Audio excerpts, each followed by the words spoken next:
Squiz Kids acknowledges the traditional owners of the lands on which we podcast, the Turrbal and Kombumerri people. Squiz Kids! It's your daily news fix. Fun, free, fresh. Hello and welcome to Squiz Kids Today, your fresh take on what's happening in the world around you. I'm Bryce Corbett. It's Wednesday, September 4. In Squiz Kids Today, snow in Tassie, fires in New South Wales, China's cat-friendly museum, the Demons' big win, and the sheep that go to school. That's what's making news, kids style. The Lowdown. Tasmanians spent the day yesterday wringing out their socks after flooding along the River Derwent, and Victorians were in clean-up mode yesterday as they took stock of the damage from wild winds that brought down trees and even sank boats. A cold snap that started in Adelaide on Monday and swept east and north through Victoria, Tasmania and into New South Wales caused wild weather havoc for thousands of Australians yesterday, with at least 40,000 Victorians waking to discover they didn't have any electricity after winds had brought down power lines.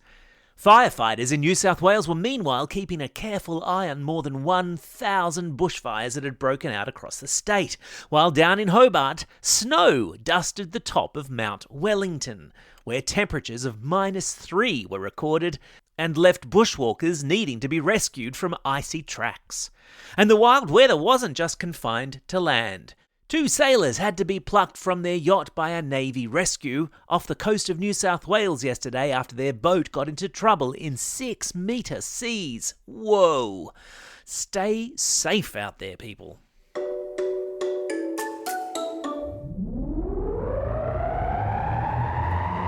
Spin the globe. Each day we give the world globe a spin and find a news story from wherever it stops. And today, it's a special museum edition of Spin the Globe, with a stop in China and then one in Israel. To China first, where a museum in Shanghai has thrown open its doors to local cats. Why? Because its current exhibition is a collection of incredible artefacts from an ancient Egyptian cat temple. In ancient Egypt, you see, about 3,000 years ago, cats were believed to be magical creatures, with many families adorning them with jewellery. And so to mark this special feline exhibit, full of statues and mummies of cats, real-life cats have been invited to the museum once a week to have selfies with the ancient artefacts. Ah, it's a cat's life.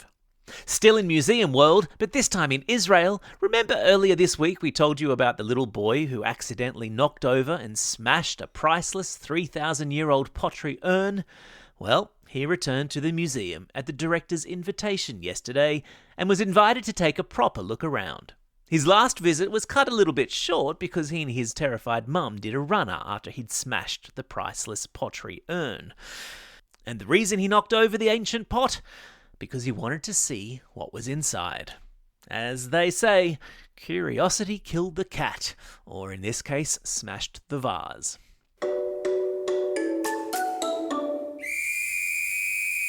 Sport time!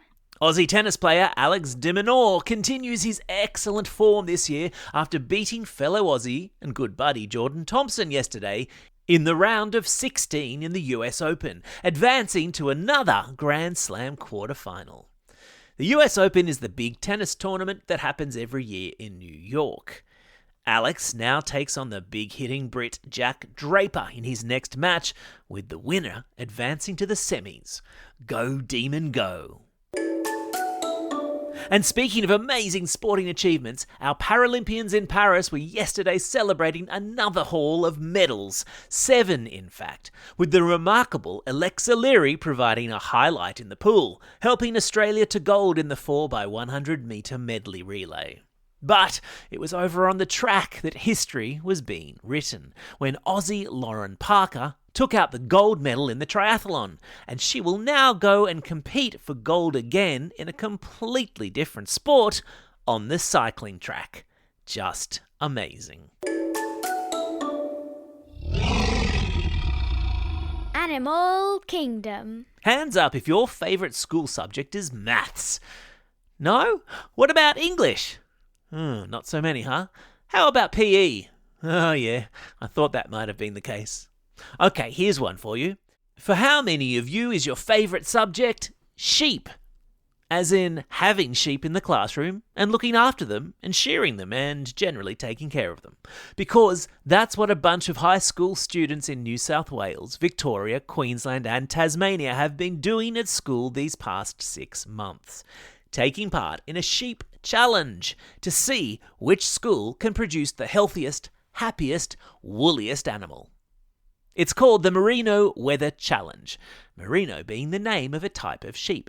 And instead of doing more traditional school studies, a bunch of Year 10 students studying agriculture have taken part in the sheep rearing competition, being judged on who can produce the finest looking animal and the best quality wool. I bet if you ask nicely, your teacher would be more than happy for you to bring a sheep into the classroom. Sorry, teachers. A message for all the mums and dads out there. If you're like me and looking down the barrel of the coming school holidays with a mixture of anticipation and dread, specifically around how you're going to keep the kids entertained, look no further than your local bounce venue. The indoor action adventure playground is the perfect school holiday activity. Get the kids out of the house with some freestyle physical activity they'll have so much fun doing, they won't even know it's good for them. Watch them challenge their mates in dodgeball or conquer new heights in the cliff jump. It's guaranteed non-stop fun. Check it all out at bounceinc.com.au. And get this, if you use the discount code SquizKids10 when you book online, you'll get 10% off your entry these school holidays, because we like to give. T's and C's in the episode notes. Time for the quiz. This is the part of the podcast where you get to test how well you've been listening. Question number 1. Mount Wellington is a mountain that overlooks which state capital city in Australia? Well done if you said Hobart. Question number 2. Which ancient civilization revered cats as magical creatures? That's right, it was ancient Egypt. Question number 3. What farm animal do high school students in parts of regional Australia have in their classrooms? That's right, they have sheep.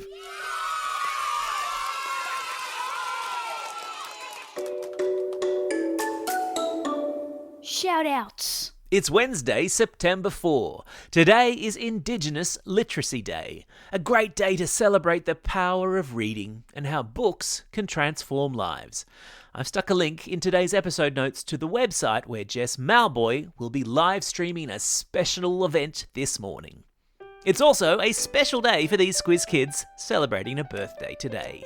Zoe from Templestowe, Laura from Duncraig, Tianka from Heidelberg West, Ruby from Echuca, Lucas from Tennyson Point, Aidan from Guyra, Erissa from Doncaster, George from Kangaroo Lake, Ruby from Atwell, and Harry, who's listening all the way over there in Whitianga, New Zealand. And belated birthday shout-outs go to Lenny from Yankalilla and Farpa, listening all the way over there in the United Kingdom.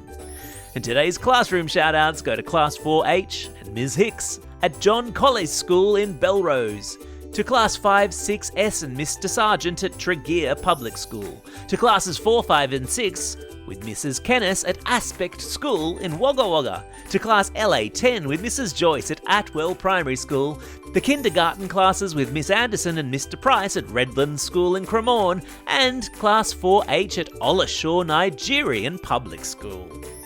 And finally, a special shout out to Raina from Pimble, a late entrant in our recent Book Week competition. Raina, your outfit was amazing. Don't forget, if you've got a birthday coming up and you want a shout out, or if you're after a classroom shout out, drop us a line at squizkids@thesquiz.com.au or fill out the form on our website. Well, that's all we have time for. Thanks for listening to Squiz Kids today. We'll be back again tomorrow. In the meantime, get out there and have a most excellent day. Over and out.